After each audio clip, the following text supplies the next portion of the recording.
희망이 절망으로 변했습니다. 절반이 넘는 사람들이 무더기로 쫓겨나게 생겼습니다. 신혼부부에게 내 집 마련의 기회를 주기 위해 시작된 신혼희망타운 사전청약 제도가 신혼부부의 희망을 빼앗는 절망타운이 되었습니다. 정말 상황이 심각합니다. 하지만 절망 속에서도 희망은 있습니다. 전국 곳곳에서 만원짜리 임대주택이 등장해 모두를 깜짝 놀라게 하고 있습니다. 최근 한국토지주택공사가 인천계양 A3블록 신혼희망타운 사전청약 당첨자에 대해 본청약 접수를 받았지만 55%만 신청했습니다. 거의 절반 가까운 45% 사람들이 본청약을 포기했습니다. 2021년 8월 사전청약 당시보다 약 20% 분양가를 올려 분양한 결과 적게는 8천만원에서 많게는 1억원이 오른 분양가로 인해 다수의 포기자가 나왔는데요. 본청약에서 분양가는 3억 7천만원에서 4억원으로 공고됐습니다. 2021년 사전청약 당시 안내됐던 추정 분양가 3억 3,900만원과 비교하면 최대 19.1%, 6,500만원 오른 셈입니다. 진짜 문제는 이제부터 시작입니다. 국토교통부와 LH는 과천, 주암지구와 같은 다른 사전청약 신혼희망타운에도 19% 내외 인상률을 적용할 방침을 발표했기 때문입니다. 같은 인상률을 적용한다면 분양가가 억대로 뛰는 신혼희망타운도 늘어날 것으로 보입니다. 과천시 주암동 과천주암시 전용 55타입 역시 추정 분양가 5억 9,947만원에서 7억 1,336만원으로 1억 1,340만원 급등합니다. 과천주암 신혼희망타운은 2027년 입주가 예정되어 있지만 입주 예상 시기가 2031년으로 변경되는 등 입주 지연이 심각합니다. 사전 청약부터 무려 10년이 넘게 걸릴 정도로 일정이 지연되면서 분양가도 덩달아 상승할 전망입니다. 분양가 상승 금액이 억대로 늘어나며 다른 지역도 본청약이 진행되면 청약 포기자가 속출할 것으로 예상됩니다. 사전 청약 제도는 2021년 기준으로 자산 3억원 이하 2인 가구 기준 월 소득 372만원 이내여야 청약 신청이 허용됐습니다. 처음부터 소득이 낮은 서민을 대상으로 했기에 사전 청약 당첨자들은 수천만원에서 1억 이상 뛰어오른 분양가를 감당할 수 없습니다. 올해 2인 가구 최저 생계비는 월 221만원으로 사전 청약 가구는 1년에 2천만원도 모으지 못한다는 결론이 나옵니다. 사전 청약 이후 자녀를 출산했다면 저축은 사실상 남의 이야기가 됩니다. 아이가 커가면서 넓은 방이 필요한데 일률적으로 55타입 이하의 유형만 제공하고 있습니다. 방 2개짜리로만 구성됐고 수익 공유형 모기지에 가입해 향후 집값이 오르면 상승분의 최대 50%를 정부와 나눠야 합니다. 사전 청약 당시 미래에 오를 것을 감안해 높은 분양가로 책정했는데 지금 와서 또 올린다고 합니다. 돈을 못 내면 쫓겨나고 돈을 내면 청년들이 모든 리스크를 부담하는데 수익이 나면 정부와 수익까지 공유해야 합니다. 분양 지연으로 인한 분양가 상승은 LH의 잘못인데 그 대가를 청약자들이 짊어져야 합니다. 또한 이미 본청약 일정이 수년째 지연되면서 결혼 10년 차에 입주할 판이라는 이야기가 현실이 되고 있습니다.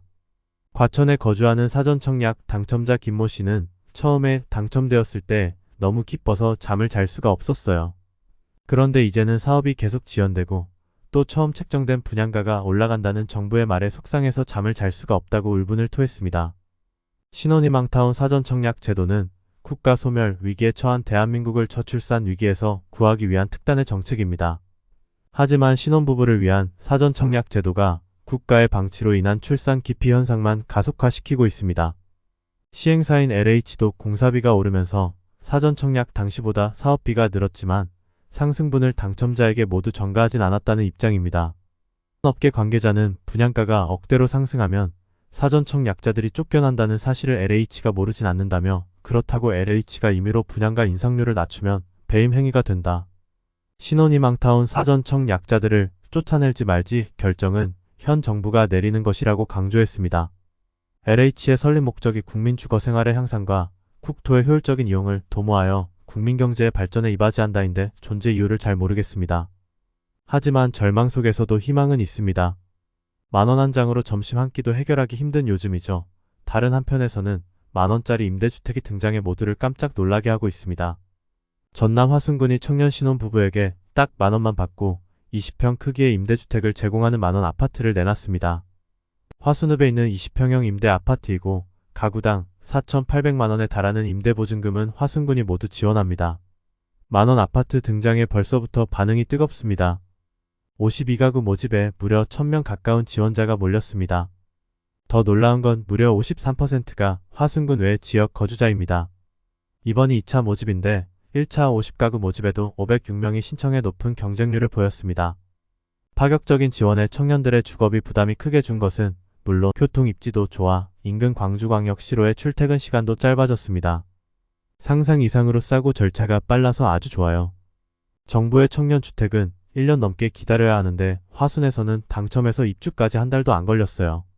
지난해 11월 만원 주택에 입주해 석 달째 살고 있는 송한솔 씨의 표정은 무척 밝았습니다. 월세 쓸 돈으로 생활비나 식비나 취미생활을 더 할 수 있어 삶의 여유가 생겨 너무 좋아요. 송 씨는 서울의 한 사립대 법학과에 입학하며 서울 중구의 허름한 오피스텔에서 서울 생활을 시작했습니다. 6평에 불과했지만 보증금 1000만원의 월세가 70만원이었습니다.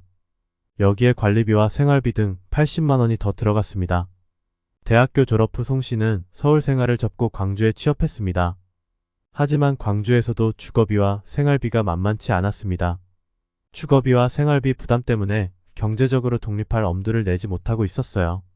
하루하루 버티며 살아가던 차에 화순에서 만원 임대주택 정책을 시작한다는 소식을 들었습니다. 소식을 듣자마자 신청했죠. 화순에서 광주까지는 차로 30여 분이면 충분히 출퇴근이 가능합니다. 송 씨는 퇴근 후 20평이나 되는 널찍한 집에 돌아오면 피곤이 싹 풀린다고 했습니다. 26년 된 집이라고 믿기지 않을 정도로 깔끔하고 아늑해요. 특히 욕실이 마음에 들어요. 광주로 출퇴근하는 또 다른 입주자는 오래된 아파트지만 리모델링을 잘해주어 살기 좋을 것 같다. 6년 동안 여기 살면서 저축하면 서울 아파트는 못 사도 지방에선 아파트 한 채 대출 끼고 마련할 수 있습니다. 화순구는 4년간 임대주택 총 400호를 공급할 예정입니다. 임대 기간은 2년이고 2차례까지 연장할 수 있어 최대 6년까지 거주할 수 있습니다. 지원 대상은 공고일 기준 18세 이상, 49세 이하로 지원 신청일 현재 화순군에 주민등록을 두고 있거나 입주일 즉시 전입할 수 있는 전입 예정자여야 합니다. 만원짜리 임대주택으로 인구 유출도 줄어들고 지역 상권도 살아나고 있습니다. 화순군이 성공하자 다른 지자체들도 청년 임대 아파트 사업에 뛰어들었습니다. 전남 나주시도 나주에서 일자리를 얻어 전입하는 18세에서 45세 청년에게 무상 임대 아파트를 제공하고 있습니다. 대구에서도 취업 청년에게 무상 오피스텔을 제공하고 있습니다.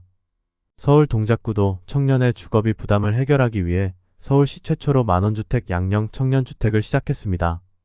세대별 공급 면적이 약 35제곱미터이며 월 임대료는 딱 만원입니다. 냉장고, 드럼 스타키, 에어컨, 전기 쿡탑, 레인지 후드, 일체형 가구장 등이 모두 갖춰진 풀옵션 신축 청년주택입니다.